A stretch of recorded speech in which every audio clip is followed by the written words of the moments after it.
up the microphone. This is Super Suze. You're listening to my voice as I set up for the live stream going live with DJ Puddles and her advanced DJ skills.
For digital DJs, which is a DJ app that includes a streaming encoder, that crossfader, tactile physical control.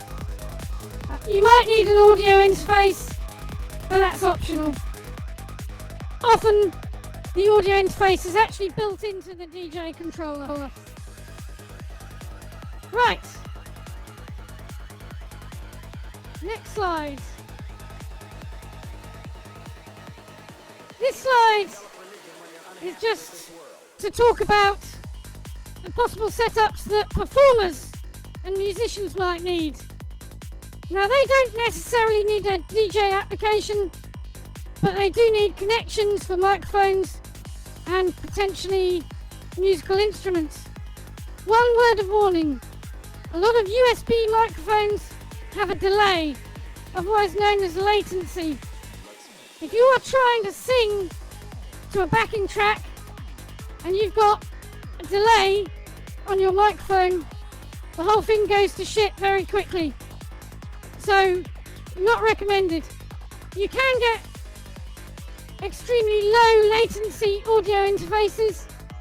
They tend to be more expensive, and you can use professional microphones that require 48 volt phantom power, etc. Balanced audio connections. However, they do cost a bit more money. So before you spend a lot of money on a USB microphone as a singer, just check what the latency and delay is for that microphone, because it may not be suitable for you. Some performers get away with just using the microphone input that's built on a desktop or laptop computer. They tend to be fairly low latency for headsets and things. You might get away with that if the quality is good enough. Okay, moving on. A high rate of knots. Let's talk about software.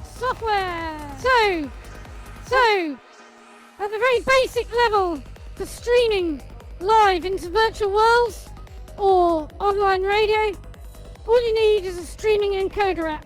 Top left of this slide is a streaming encoder called BUT.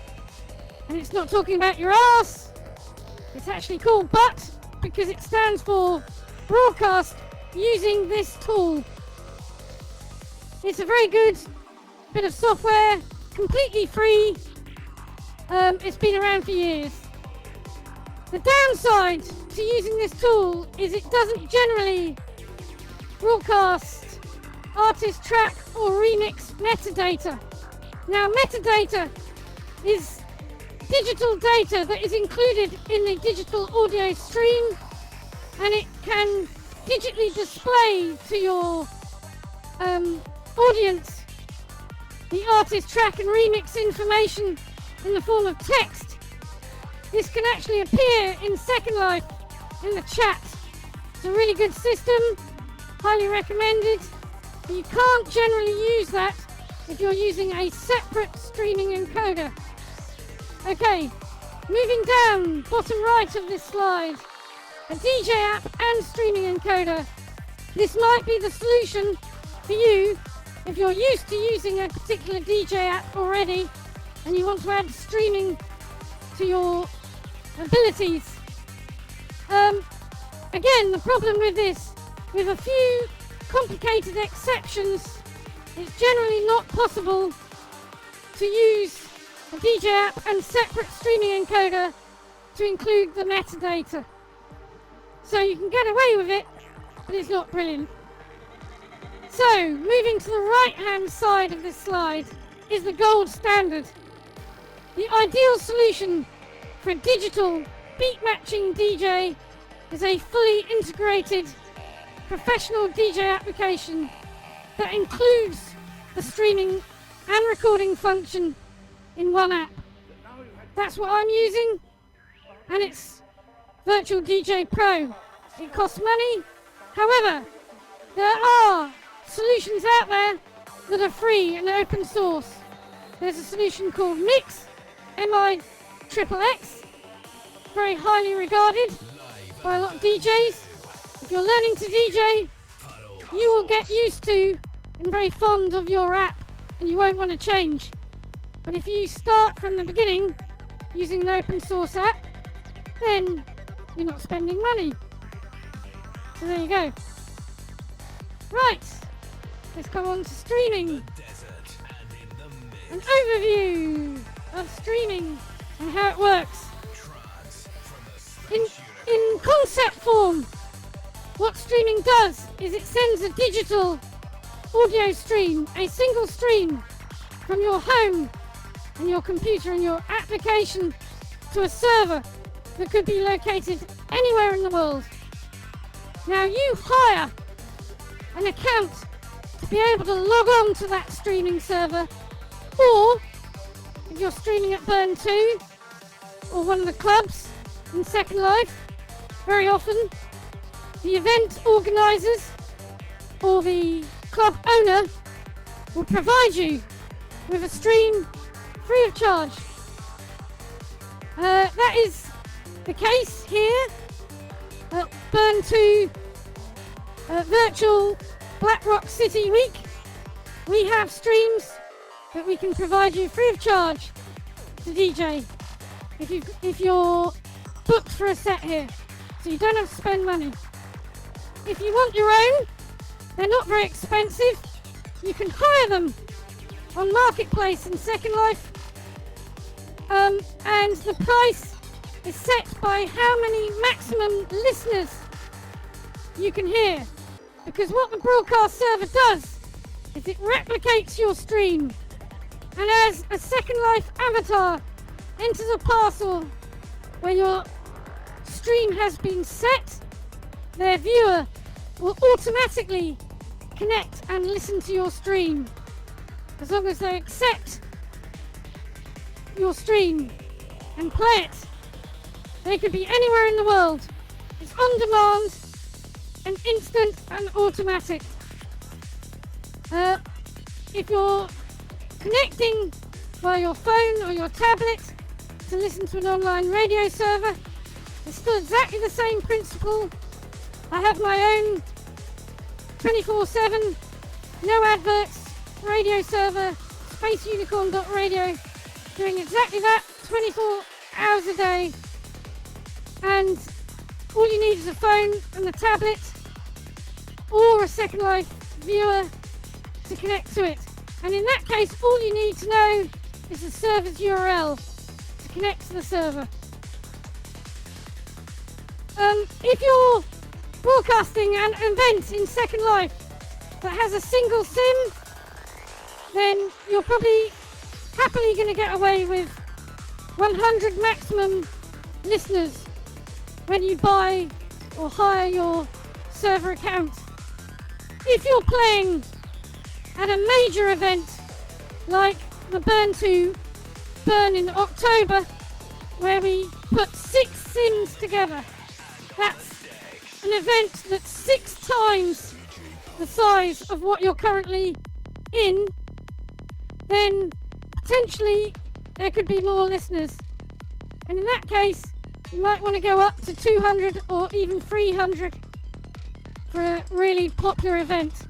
Events like the Second Life birthday celebrations might qualify if you're a really popular DJ.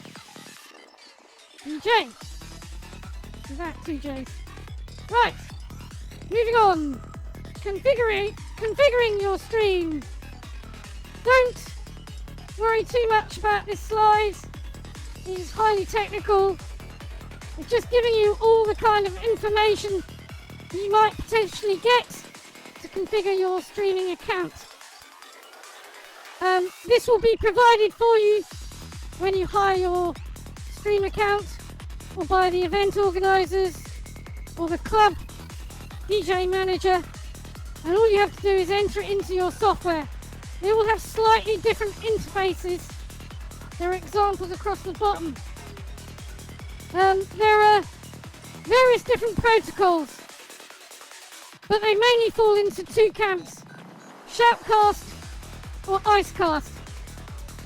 And there is a Shoutcast 1 and a Shoutcast 2 variant of Shoutcast.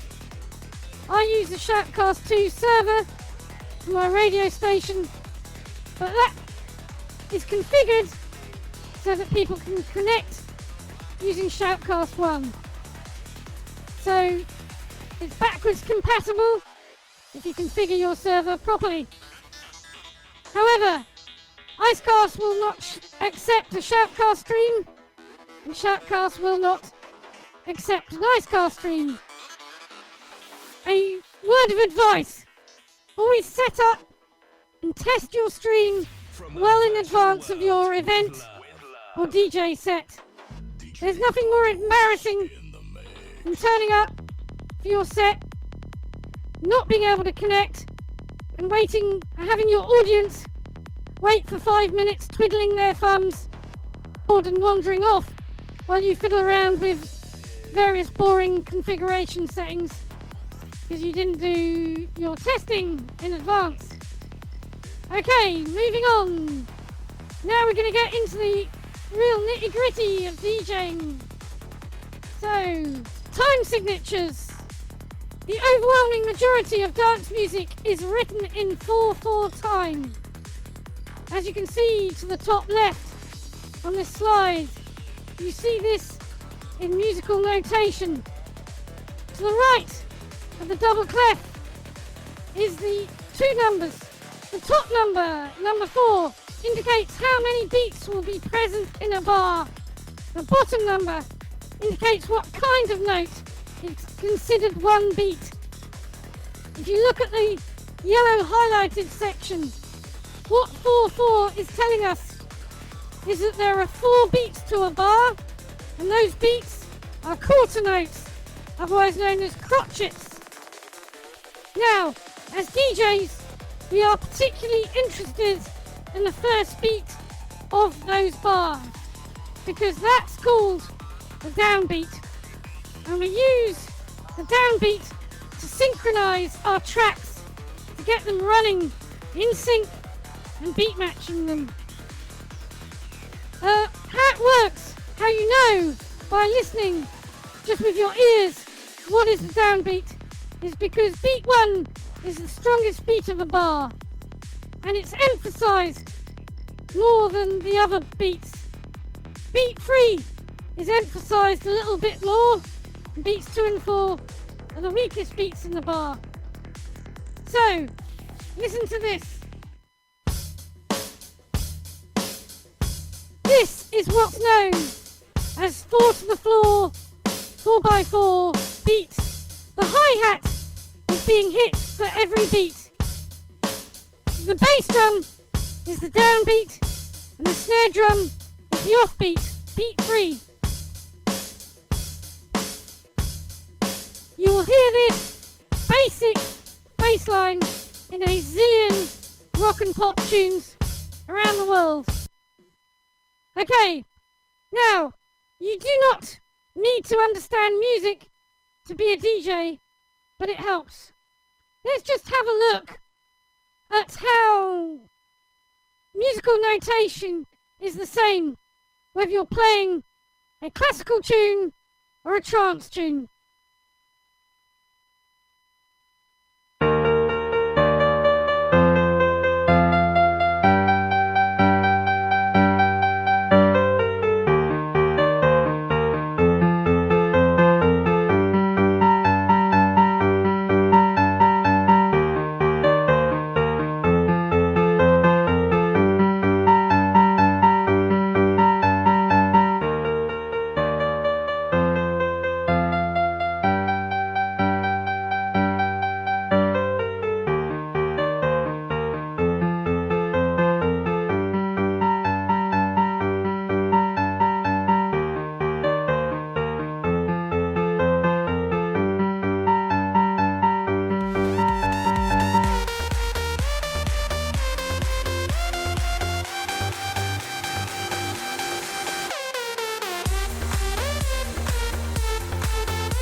Okay, so as you can see, it really doesn't matter if it's a trance tune or classical piano.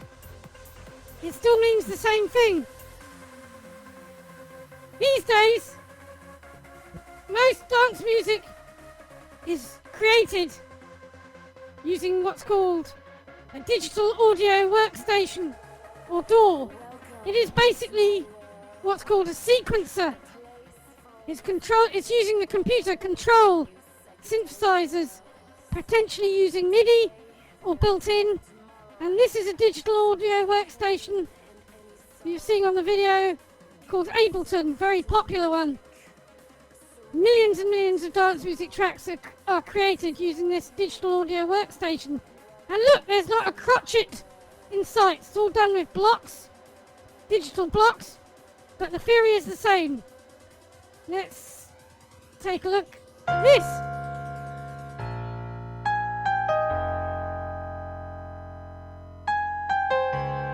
Very famous trance tune by Robert Miles in 4/4.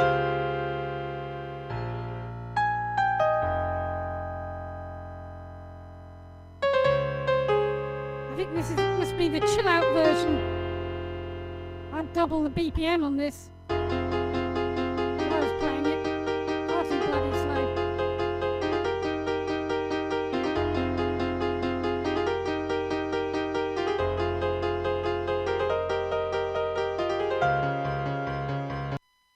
You get the idea. Music is music. It really doesn't matter how it's being written down or notated. It all amounts to the same thing. And let's just prove we're live. There you are. Hello, everyone. You're famous. Welcome to BURN2 Black Rock City Week. Okay, moving on. Oh, hang on. I've lost my place. No, hang on. Oh, I've confused myself. Wait a second. Tempo. Let's talk about tempo. Here we go. Right. Tempo equals speed equals BPM. Now, we've already agreed that most dance music is in the time signature of 4/4. However, that just equates to the time signature. It does not equate to the tempo or speed. For that, we use BPM. Now, BPM is crucial as beat matching DJs. And in fact, your digital DJ app. All of them are very good at scanning your music and automatically working out precisely what the BPM of your tunes are. And BPM is so critical that it goes some way into partially defining the genre. For instance, you could not get a 160 BPM power ballad. It would sound stupid. And conversely, an 80 BPM drum and bass track just would not cut it on the dance floor. Personally, I'm a trance DJ. I mostly play uplifting trance, around 138 to 140 BPM. But I also like psytrance, and psytrance is faster. We can go up to 147 BPM for psytrance. So, remember, although we're working within the 4/4 time signature, it is BPM that describes and measures your tempo, the speed of your track. Okay, moving on to beat matching. So, at the top of this slide is a typical representation of a dance music tune. It's just a general guide. Not all dance tunes will perfectly follow this, but it gives you an approximation. If you buy mixes of dance tunes, then you will be buying mixes that generally are designed for DJs, which means at the beginning, in the intro, and at the end, at the outro, it is mostly percussion.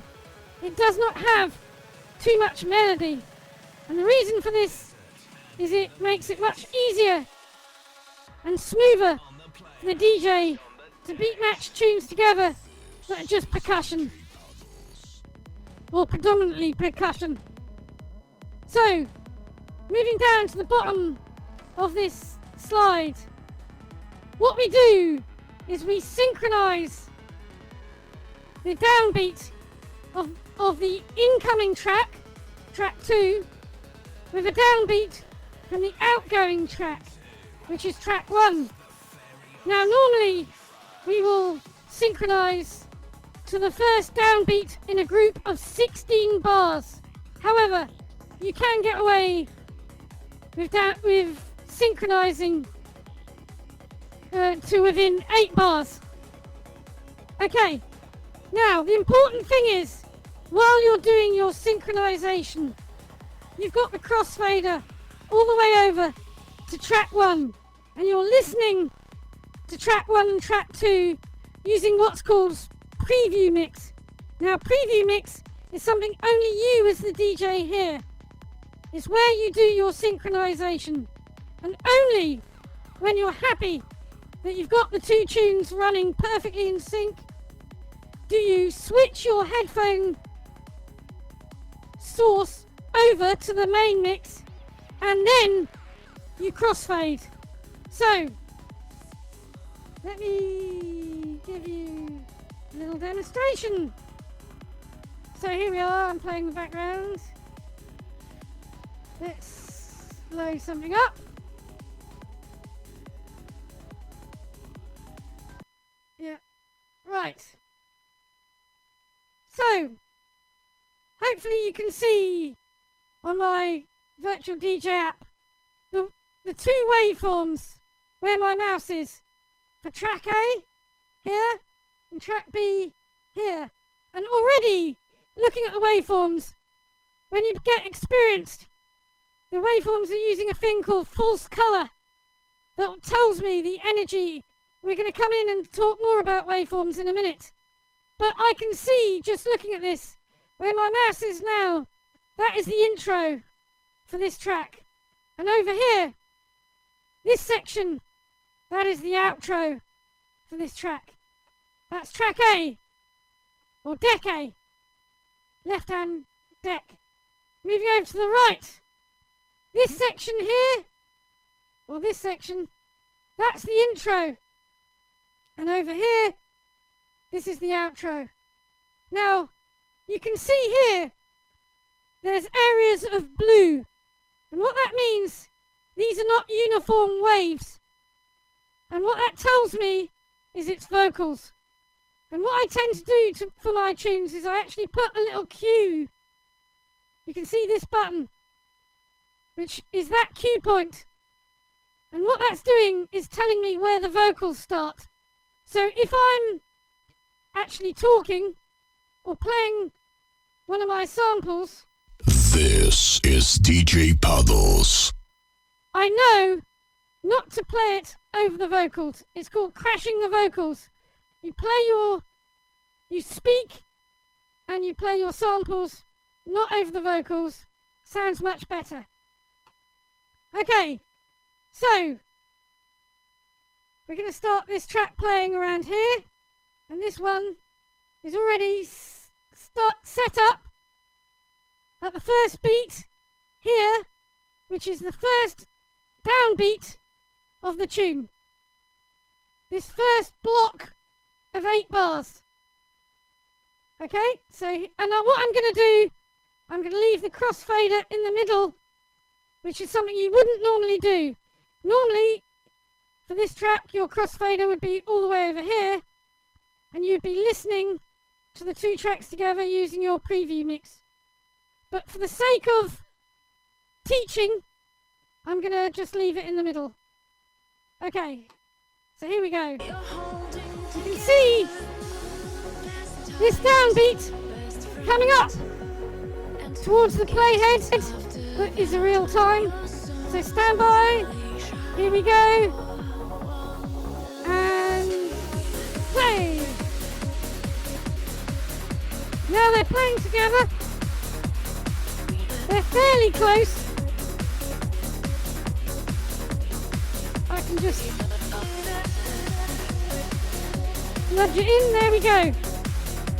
These 2 tracks now playing in sync and the same key. Now what you'll notice is because we've hit the downbeat, the musical structure is compatible. If you watch as we leave track A, we go to a change in track B, and it'll sound cool.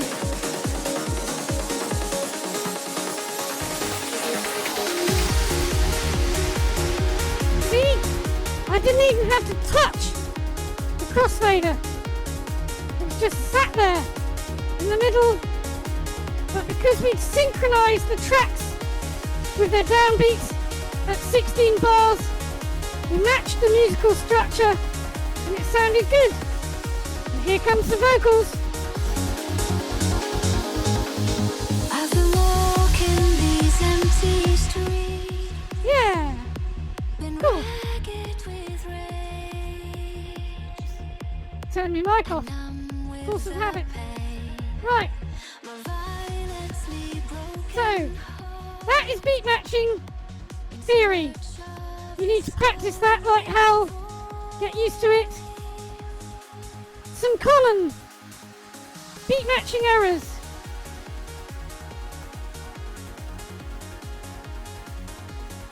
So, tempo mismatch. If you have a tempo mismatch, what that means is your incoming track is not matched to your outgoing track's BPM. We just have a look at Virtual DJ. You can see where my mouse is.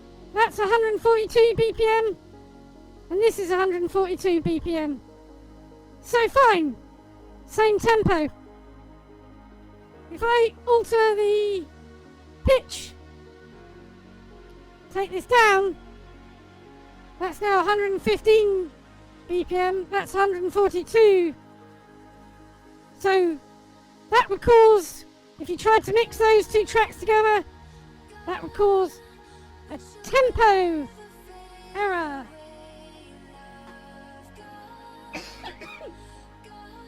Right, you're not going to come across tempo errors very often, especially if you've set your decks so that when you load a new tune it automatically matches the BPM of the currently playing tune in the other deck, which is how most DJs, including me, have everything set. So if you do that, it's very unlikely you're going to come across a tempo mismatch. However, you will come across a phase mismatch. Now, phase mismatch is the proverbial three-legged donkey. Let's demonstrate what I mean by the three-legged donkey. I will just randomly start this track without properly mixing, without properly synchronizing them, even though, oh hang on, let me just set this to the same BPM. Right, hang on. Right. Oh no. So, they're both playing at the same BPM, but they're not in sync. So this is what it sounds like.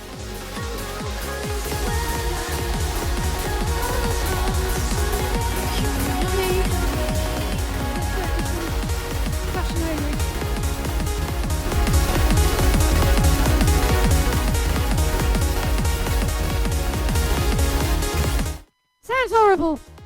Basically, that's what we call the three-legged donkey. That's the thing you're trying to avoid in your transitions. So, take your time when you're listening on the preview mix to nudge the incoming track. Make sure you've got it perfectly synchronized and aligned with the phase of the outgoing track. And that way, you'll get to the bottom, which is beat matched. Two tracks, perfectly synchronized. Okay, moving on. Waveforms. So, all modern DJ apps and equipment will scan your music, calculate the BPMs, and most of them will provide you with waveforms. And some, like Virtual DJ, will actually provide you with two lots of waveforms. So as you can see here, where my mouse is, that's the whole waveform for the whole track. At the top, we've got a filtered version of that waveform that is a low pass filter. What that's doing is just letting through the bass notes, and the bass notes are your bass drum, which is what you're going to synchronize to, or the beats. Actually, it's not just the bass drum, but anyway, it's the beats. It's the beats that matter. It's clever filtering because we need to be able to see where the beats are, where the bars are, and most especially where the downbeats are. Here is a downbeat for this group of 8 bars. Here is a downbeat for this group of 8 bars, and it's the downbeats that matter. So, back to the slides. When you get experienced, you actually start being able to read the waveforms, especially these ones with false colour. So all this red section of the top waveform, those are beats. The blue section is showing me vocals, because that's energetic waveform that's not uniform. And also, where the green arrows are, those are going to be big drops. You can see the build-up. And if you know trance, that'll be where it comes to a crescendo and your audience go wild and throw flowers and money at the stage if you're lucky.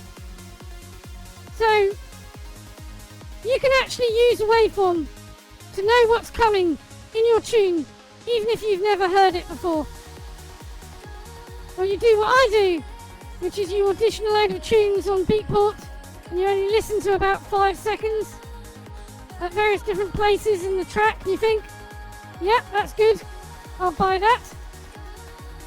And you buy 23 tunes, which makes a 2-hour set, but you've only listened to about 15 seconds. So So when I play the tune for the first time to an audience, I'm hearing it for the first time too. Well, in its entirety. And it's part of the joy. You know it's a good tune because you've heard enough to know it's a good tune. But you're actually discovering the entire track with the audience. Makes it that much more fun. Right, the second graphic, that's the top waveform. They could be red or blue depending on the deck if you're using an app like VDJ. And what that's doing, it's just showing you the beats. Now, it's usually best to synchronize your two tracks at 16 bars. Now if you imagine the yellow and the pink arrows, they're showing you yellow and pink together, they're showing you 8 bars, increments. But if you ignore the pink arrows and just look at the yellow arrows, that's showing you 16 bar increments. And that first beat of the section of each of those little blocks of 8 bars, that's your downbeat. That's the one you start track 2 playing on. Okay? Do not rush getting your tunes beat matched. It's a very common error by beginner DJs is that they rush and they try and crossfade on 2 tracks that aren't running in sync. If you do that, it sounds shit. Technical term, it's very obvious. Don't do it.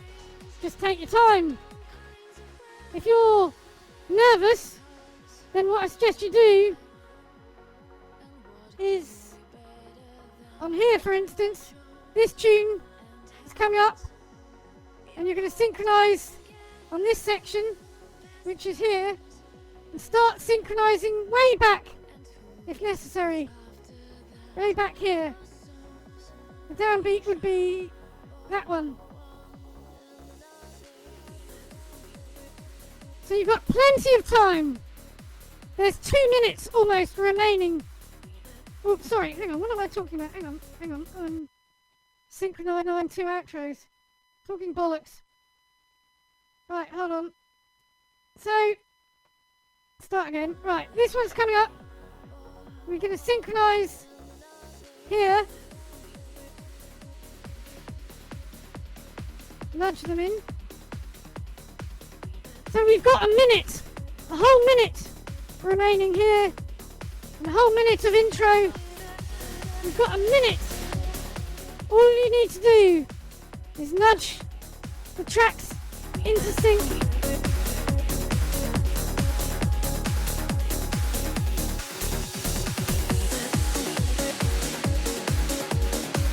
There we go, they're running in nicely in sync. You've got a whole minute to do that. Do not rush. You don't have to do the crossfade until here, until about here.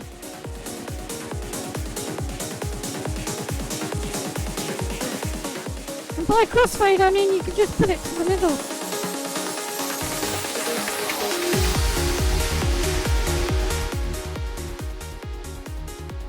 Okay, so beat matching. Am I going to move on? Are we going to run out of time? That's waveforms. Crossfaders. Right. Crossfaders. If you look at the graph to the left, all DJ apps allow you to set the crossfader, the curve for the crossfader. And what that's doing is it's the responsiveness of the crossfader as it moves from left to right or right to left, from track A to B or track B to A. Now most DJs use the full curve, which is the one to the bottom left of that little section of 4 graphs. And the reason for that is sometimes you want to sneak track 2 in while track 1 is playing, and you don't want people to know that track 2 is coming. Perhaps you've turned the EQ down and you've got the level very low. and you want to put the crossfader to the middle. With the full curve, track 1 will not start reducing its level until after halfway, and vice versa. However, in the graph above that, the smooth curve, the minute you start moving your crossfader from left to right, or right to left, the other track will start reducing in level. That means that the midpoint, they're 50% each. That means you can't play both tracks at 100% level. It's not possible. So, most beat matching DJs do not use the smooth curve. Now looking at the two graphs to the right, cut and scratch, only crazy DJs use them, because unless you're cutting or scratching, it's basically a switch, all or nothing. At one point, you've got all of track A, you pass the midpoint, suddenly it's like an instant switch, you've got all of track B. And it's the same with scratch. At the far left point, you've got all of track A, and it's not until you get to the far right point when suddenly you've got none of track A and you've got all of track B. Those are like going off a cliff. Sudden, instant transitions, which are no bloody use at all for beat matching. So my advice is, use the full crossfader curve. However, there is a caveat, and this is why we move down to the graph at the bottom left. When you've got two identical waveforms playing together that are perfectly in phase and sync with their tempo, so maybe you've got two bass drums, what happens is those waveforms get summed, which means they're added together. The level of the waveform will double. That's an increase of 6 dB, and everything will suddenly get louder. Conversely, if you have your two tracks, what's called 90 degrees out of phase, so that the peak of one waveform synchronizes with the trough of the other track's waveform, then you get a thing called waveform cancellation or phase cancellation. Some people call it phase error or just out of phase. And what that does is it reduces the level. At the extreme end of things, it reduces the level to 0.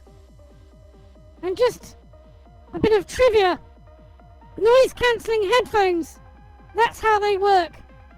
Because what they do is they have little microphones on the outside and they listen to the sounds around you. And what they do is they play them through your headphones out of phase, which has the effect of noise cancelling all the outside sounds. So all you get to hear is the music. Clever, simple physics. Right, moving on. Whatever you do not just turn everything to the maximum, which is it's a common thing that novice DJs do. They think they can just turn everything up by turning everything to the max. What you're actually usually doing is reducing the dynamic range, pushing everything into the limiter, or even worse, causing distortion. Don't do it. What you're looking for is transparency. So, if we look at Virtual DJ, the nominal setting for my gain pot, where my mouse is right in the middle.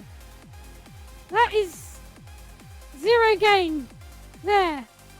The nominal position for my channel fader, which is this one, is at the top. That is 0 level.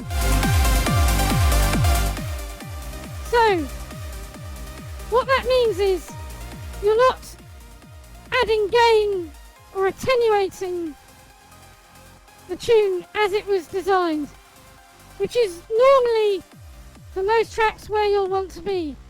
This track as it happens, is slightly hot. Ever so slightly hot. So I might bring that slightly down. You can see, look here, the little red limiter light is lighting. You don't want that to happen too much. That's what's reducing your dynamic range.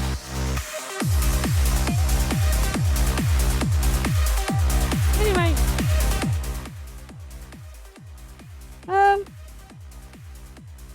back to the slides. So, the art of the perfect mix is to create a really smooth transition where the volume and level does not go up and down. So use your tool, the channel gain, that's a coarse adjustment. Don't use the master volume, leave that just set. But your gain and your channel fader and your EQ, these are all level tools available to you to go up and down. When you're preview mixing and beat matching and synchronizing your incoming track, I often find it's useful to use the channel gain for the incoming track to turn it right up. So here, if I was beat matching these two tunes,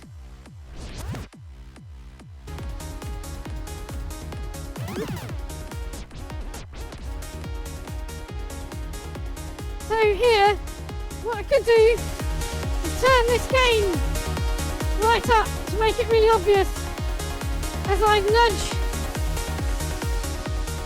the beats in, gradually turn it down, check it's sounding right at nominal level before I do the crossfade. So use the gain tools. An experienced DJ does not just use the crossfader. They use the channel gain, the channel fader, and the EQ, as well as the crossfader, to create that perfect transition. Moving on, harmonics. Why, you ask, do they use the EQ, Puddles? Well, I'll tell you. The reason they use the EQ, hang on, my backing music, is because harmonic relationships between tunes were understood in the 17th century. But, hang on, I'm just moving my slide on in. There we go. Oh shit! Hang on, I've gone too far. Hang on. Talk amongst yourselves.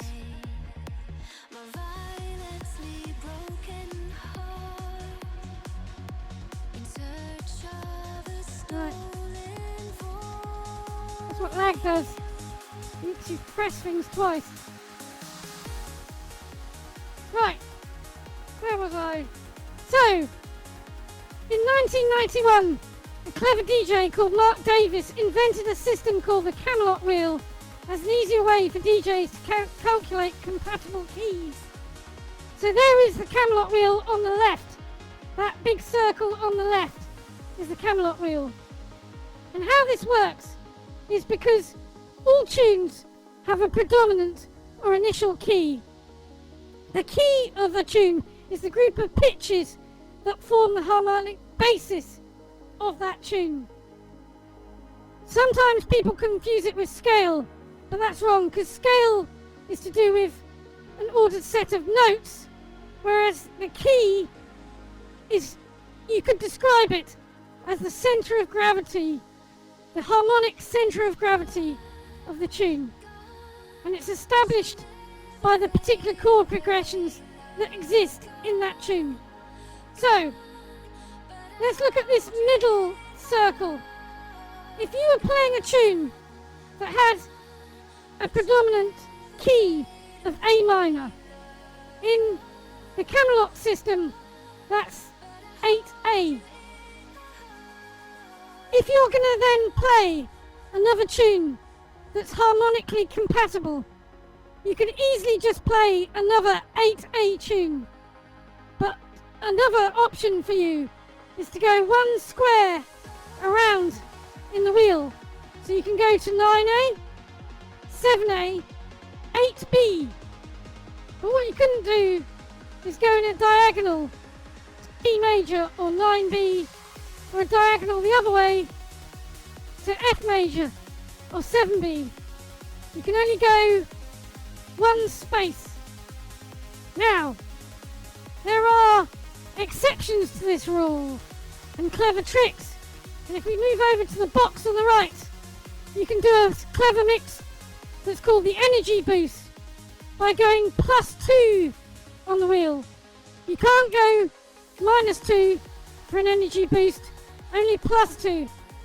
So, in this graphic, if you're playing 5A, which is C minor, and you go +2 clockwise on the wheel to 7A, which is D minor, the effect for your audience is that there's going to be an increase in energy in your mix.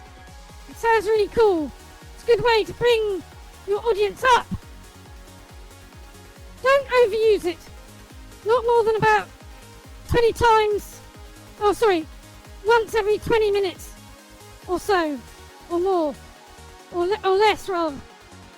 There is a variation of this trick, and that's to go -5 or +7, which is the same thing. -5 or +7 on the Camelot wheel brings you around to the same place, and that's a trick used by the famous DJ Armin van Buuren. He quite often uses it in his first mix because it's a good way to really get the party started and boost the energy. And that's just another way of doing an energy boost that means that you're playing tracks that are harmonically compatible with each other. If you play two tunes that are not harmonically compatible, you'll get what's called discordant notes, and it just sounds off. So it's best to use the harmonic system. However, sometimes it may be impossible for various reasons to mix two tunes together that are harmonically compatible. And this is where the bottom section, what I call the get out of harmonic jail free mix, happens. If you look at the little graphic to the bottom left corner, what we're doing is attenuating the middle and the high frequencies and just letting the bass through, the bass drum. You can do this and mix the tunes together, and as the crossfader is past halfway, you can gradually bring in the middle and the treble, which is where most of the harmonic information is, and do the mix and get away with mixing two tracks that have radically different keys together. I'm running over, so I'm going to have to hurry up. Right, moving on to microphones, drops and jingles. Okay. You can use a microphone in moderation with dance music to engage with your audience. Use it in moderation. Audiences for dance music do not like DJs who like the sound of their own voice too much. Here's a sampler bank in the middle. And if you look, thank you Zoran, letting me overrun.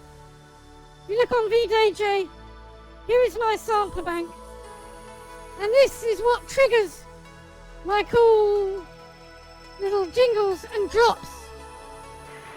Live at BURN2, on the player and on the decks, in the desert and in the mix. You're listening to DJ Puddles and the Space Unicorn. So you can see there, I strung a load of jingles together, or drops. I did it rather pants. I wasn't paying attention to the timing, but you get the idea. If you're getting your drops, and you can order these online, you just search for DJ drops on Google, There's a company in the UK that will give you 5 drops for £25. Professionally made ones. This guy. DJ Puddles. Right? That drop would have cost me a £5, which is not a huge amount of money.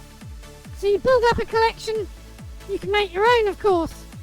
It's good to have different voices. DJ Puddles in the mix. So, but professional ones, they're professionals for a reason. So, it's good to pay a bit of money if you're going to be DJing a lot. It basically adds a lot of polish to your show. On this slide on the right hand side is what's called a virtual cart wall.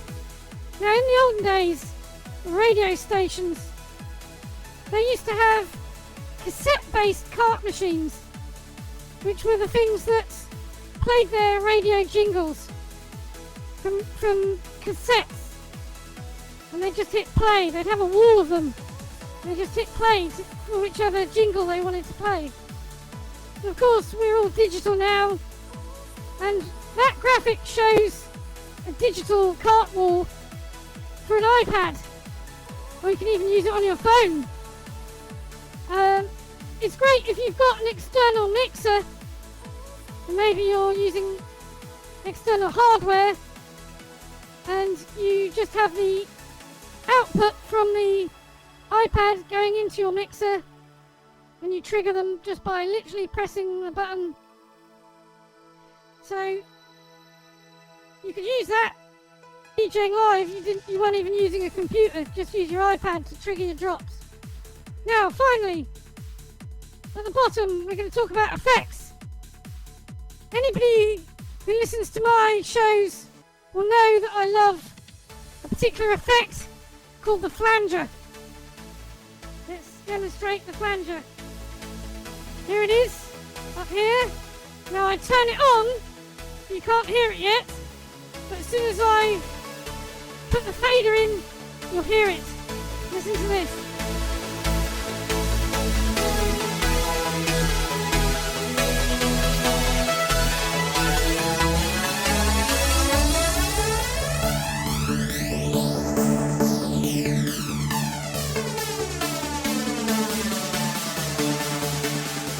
Good to fade your effects in and out.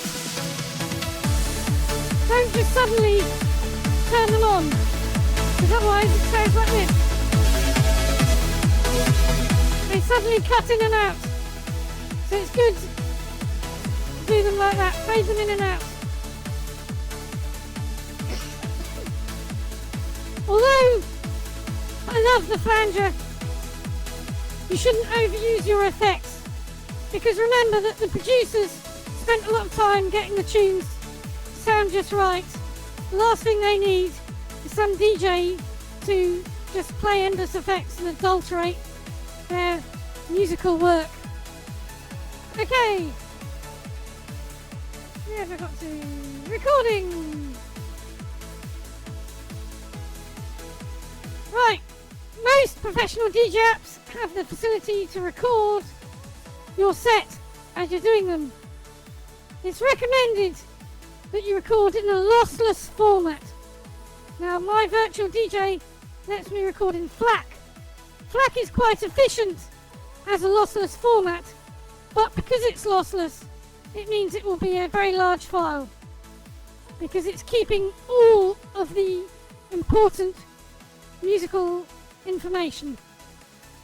The reason you might want to record your set lossless is because if you need to edit it, perhaps what you've done is you've started the recording too early or forgotten to stop the recording and you've got a load of silence at the beginning or the end. What you can do is open your lossless file in a program such as Audacity. Now Audacity is free, it's open source, and that middle graphic is what you see if you open a 2-hour set in Audacity. It's a great tool. Takes a little bit of getting used to, but once you've got the hang, it's really handy for doing little edits to your set like removing silence. Once you've done that, you might then want to export the set in a compressed format that's more suitable for storage or devices, like your phone or iTunes. Compress it to AAC for iTunes. AAC is more efficient than the MP3 format. However, MP3 is more ubiquitous. Ubiquitous. And you'll find it all over the world. MP3s. So, it's horses for courses, really. Depends what you do. I archive my sets in AAC because, generally speaking, I'm working from a Mac and I store them in iTunes as AAC. I've got over 270 2-hour sets, so it wouldn't really be very practical to store them as FLAC because they just take up gazillions amounts of gigabytes. Right, so uploading, you want to share your set. Well, of course, you can upload it pretty much anywhere, but there aren't that many places that have got licensing agreements with all the major record labels that mean you can legally upload them. But believe it or not, you can still do it for free. So here are free options. Mixcloud on the left allow you to upload your sets free of charge, no limits. We're using Mixcloud Live to stream video live, but we'll come on to that in a minute. In the middle, Play DJ TV. This is a new player on the block, brand new service. Because of the pandemic, all of a sudden everybody wants to stream live, whether it's audio or audio and video. Play DJ TV has come along to get a bit of the action. They're now going to compete with Mixcloud. They have free options. Their paid options are more expensive than Mixcloud, but they do have some extra features that Mixcloud doesn't yet. This Mixcloud Live that I'm streaming with at the moment is in beta. It's not recording the video stream.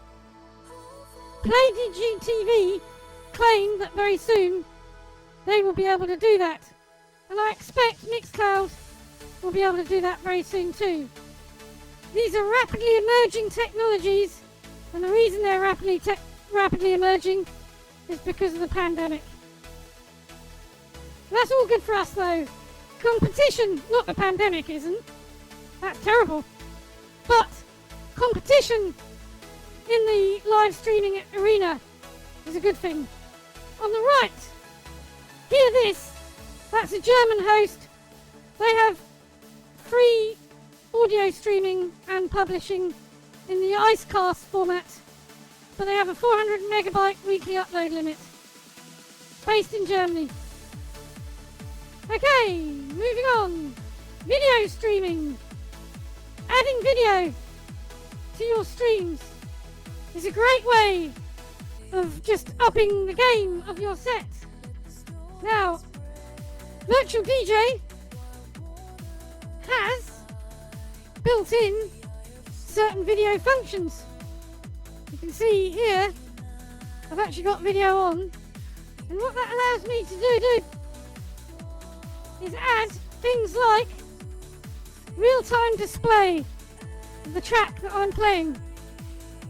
On this governor, look, it's genuinely playing. If I pause it, stops, start, stop. That's the actual track I'm playing. If you use OBS, which is an open source free broadcasting software, you can use keying effects so that you're superimposing that track data.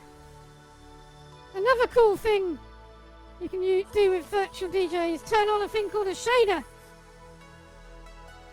which are procedurally generated video. Looks a bit shit because I got the key on, but there's some cool ones. You can also use purpose-designed DJ apps to fulfill that purpose. That'll give you an output like this. This is one I recorded earlier. And this was being generated by a VJing app. And you can live control that. Or you can set it to auto-synchronize with the BPM of the music you're playing, because some of the better ones will actually analyze the sounds and try to automatically match the BPM. So I've set mine to 138 BPM, which is what I mostly play. And this recording, even though it's not being generated live, into sync with most of my tunes. Okay, of course another thing you can do, just use a webcam. You can use Zoom, the video conferencing app. The problem with using Zoom is the audio quality is very poor indeed. It's designed for boring business meetings, not for cool DJ music, so the audio is shit. Technical term. Of course you can use a webcam, and you can of course do what we're doing, which is DJ in virtual worlds, using the bottom right hand little graphic there. You don't have to just DJ in Second Life.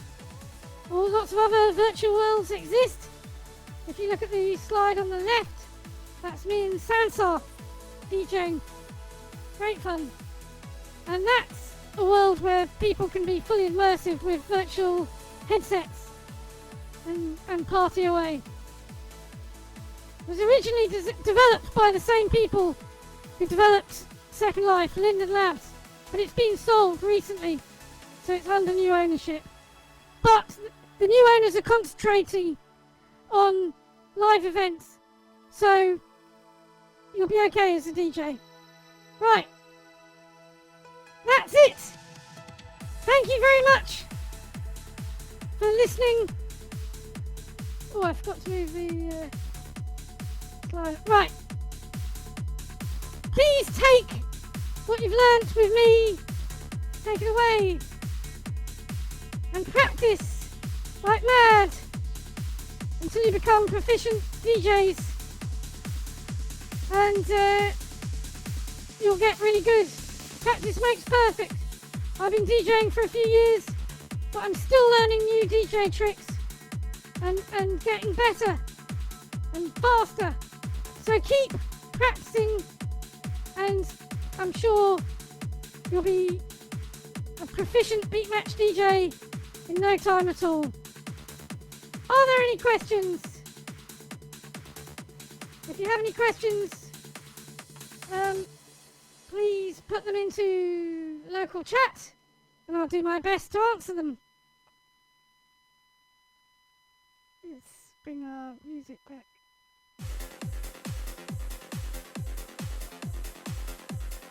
Thank you, Ixia. Thank you, Bella. They're saying I'm awesome.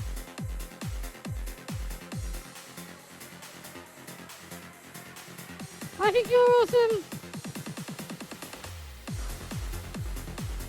Thank you all so much for coming. Don't forget to send me your contact details if you'd like me to send you the... Oh! We've got a question from Sam. What DJ controller are you using? I'm using a DJ controller called Mixtor Reloop. That's Mixtor, one word, Reloop, one word. And the reason I like that DJ controller is it's ultra small and portable, but it's made for professional DJs. It's really good quality, and it works with Mac, PC, iPad, iPhone. A lot of DJs, if they're touring, take it with them because it'll fit in a suitcase with a Mac laptop, and you've got a self-contained DJing thing.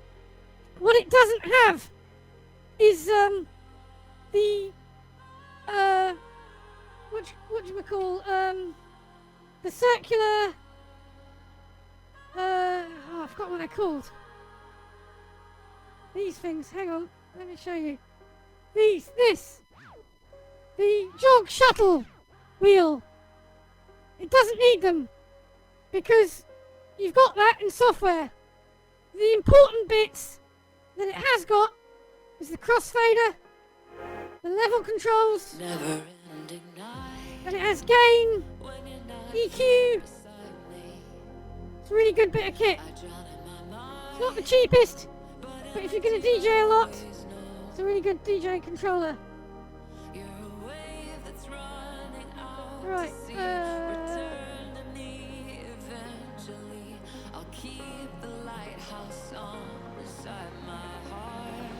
yes, for singers, you don't really need to worry about beat matching Bella because you'll be talking in between. You could use virtual DJ, but to be honest with you, you could probably just get away with using iTunes or an app like VRC. Something like that would be good enough. Okay, any more questions? I'm going to stop the workshop. If you've got any questions, feel free to message me and I'll do my best to answer them. But now, we should all move over to the main stage rather, because if I put up the schedule, DJ Dennis Rose started 19 minutes ago. So thank you very much everyone. This is DJ Puddles signing off and signing over to DJ Dennis Rose, and we're going to shift and move the live video stream over to there. Thank you so much for coming. Love you all. Mwah.